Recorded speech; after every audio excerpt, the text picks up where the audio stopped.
The ape artist. I have new names. People call me the ape artist, the primate Picasso.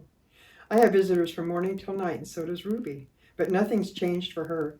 Every day at 2, 4, and 7, Ruby plods through the sawdust with Snickers on her back. Every night she has bad dreams. Bob, I say after I've soothed Ruby to sleep with a story, my idea isn't working.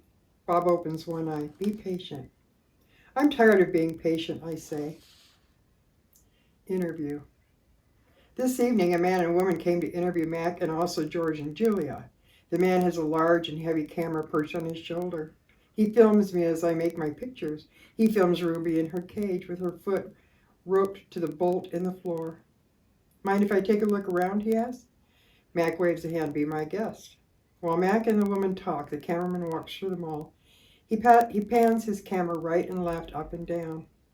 When his eyes fall on the claw stick, he stops. He trains his camera on the gleaming blade. Then he moves on. The early news. Mac turns on the TV. We're on the early news at 5 o'clock.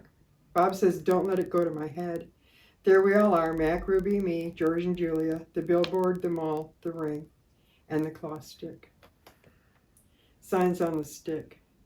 In the morning, several people gather up in the parking lot. They're carrying signs on sticks. The signs have words and pictures on them. One has a drawing of a gorilla cradling a baby elephant. I wish I could read. Protesters. More people with signs come today. They want Ruby to be free. Some of them even want Mac to shut down the mall. In the evening, George and Mac talk about them. Mac says they're protesting the wrong guy. He says they're going to ruin everything. He says thanks for nothing, George. Mac stomps off. George, holding his mop, watches him leave. He rubs his eyes. He looks worried.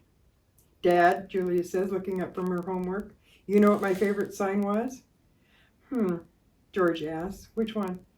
The one that said, elephants are people too. George gives her a tired smile. He goes back to work. His mop moves across the empty food court like a giant brush, painting a picture no one will ever see. Check marks. A tall man with a clipboard and pencil comes to visit. He says he's here to inspect the property. He doesn't say much more, but he makes many check marks on his paper. He looks at my floor. Check. He examines Ruby's hay. Check. He eyes our water bowls. Check. Mac watches him, scowling. Bob is outside hiding near the dumpster. He does not want to be a check mark. Free Ruby. Every day there are more protesters and cameras with bright lights. Sometimes the people carry signs about, Free Ruby, Free Ruby. Ivan, Ruby asks, why are those people yelling my name? Are they mad at me? They're mad, I said, but not at you. A week later, the inspection man comes back with a friend, a woman with a smart, dark eyes like my mother's. She has a white coat on and she smells like lobelia blossoms.